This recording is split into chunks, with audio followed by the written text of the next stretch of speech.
হয়েছে কি হয়েছে? পাকছে এটা। পাকছে পাকছে ঘ্রাণ শুকে দেখে দেখে দেখে দেখে আরে পাইকে গেছে পাইকে গেছে আরে কাঁঠাল পাইকে গেছে রে। হ্যাঁ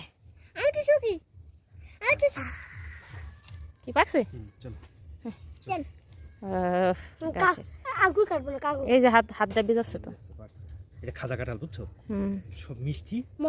তো বন্ধুরা দেখতেই পেলে গাছ থেকে একদম পাকা কাঁঠাল পেরে নিয়ে আসছি, টাটকা ফ্রেশ ফরমালিন মুক্ত কাঁঠাল। আর এত ছোট একটা কাঁঠালে দেখো কতগুলো কোষ হয়েছে, একদম প্লেট ভরে গেছে।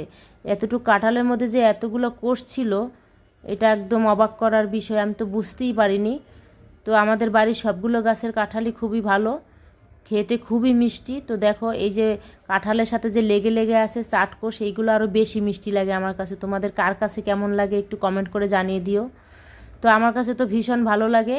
আর প্রত্যেকটা কাঁঠালের কোষ দেখো কত শক্ত শক্ত, কিন্তু মুখে দিলে একদম নরম, মুখের সাথে মিলিয়ে যায় আর একদম মধুর মতো মিষ্টি, খুবই সুস্বাদু কাঁঠাল। তো তোমাদের সবার হচ্ছে কাঁঠালের নেমন্তন্ন রইল আমার বাসায়। বাড়ির থেকে 1 বস্তা কাঁঠাল নিয়ে আসছি। তো এই 1 সপ্তাহের মধ্যে হচ্ছে কেউ যদি বেড়াইতে আসতে পারো, কাঁঠাল খেতে পারবা। আর কে কে আমার এই কাঁঠাল পছন্দ করো কমেন্ট করে জানাই দিও, আমার তো ভীষণ পছন্দ। সবাই ভালো থেকো, টাটা বাই বাই।